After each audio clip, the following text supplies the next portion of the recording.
Welcome back to Tool of the Day. I am Mr. D, and today we're going to be talking about the claw hammer.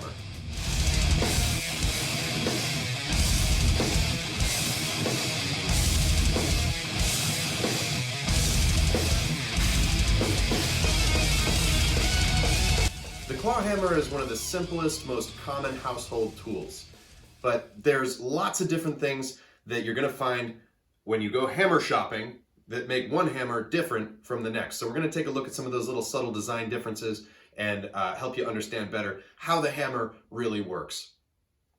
This hammer right here is about the simplest that they get. This one is about a 16-ounce hammer, which is typically the weight that you're going to find. It has a wooden hickory handle. They use hickory because it's really, really strong, and yet it's bendable enough to absorb the shock of multiple impacts over and over again. Not all woods are great for hammer handles. Some of them give you that crazy shock vibration feeling up your arm. So hickory's the go-to choice for that reason. This is what you would refer to as sort of a general purpose hammer for your basic needs like hanging up a picture or driving an occasional nail. This is going to handle all sorts of different jobs. And the claw on the back allows you to get that claw in underneath a nail that's gone in a little crooked or that's looking a little bit weird, and to apply some leverage and pull that apart.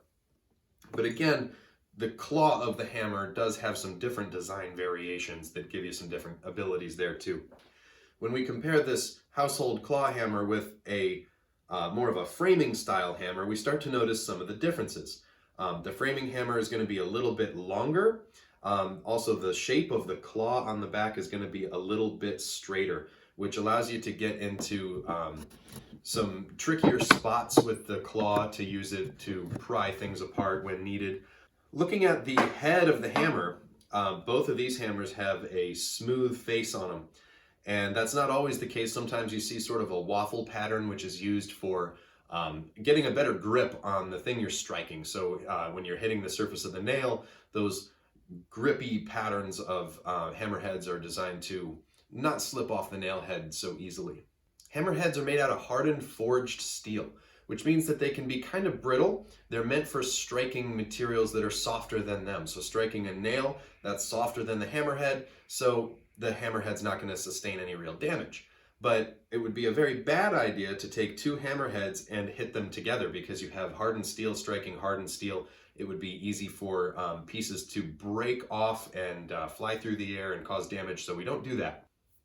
And if you look around, you find all kinds of upgrades to make the hammer better. So you're going to find all different kinds of handles on them. This one's a leather-wrapped handle. You find plastic ones. You find ones like this that have a continuous piece of steel from the head all the way down to the bottom of the handle, versus one like this that just has a steel head with a wooden handle inserted into the top. Some people have the bad habit of trying to drive nails while they're choked up on the hammer like this. And if you try to drive this nail in this way, it's going to take all day.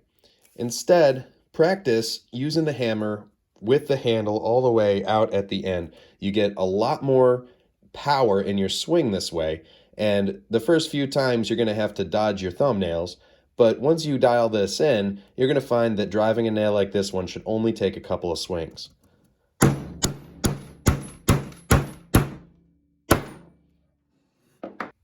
Again, different types of tips on the end of the hammer, different weights that give you different amounts of power on the swing, and even as much as adjustable claws or magnetic nail holders and other things of that nature.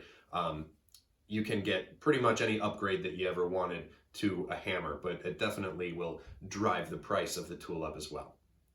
If you're buying yourself a hammer, it's a good idea to get yourself a nice one, because if you take care of this thing, it'll last you for the rest of your life, and it'll be the last hammer you ever need. I'm Mr. D. Thanks for watching Tool of the Day.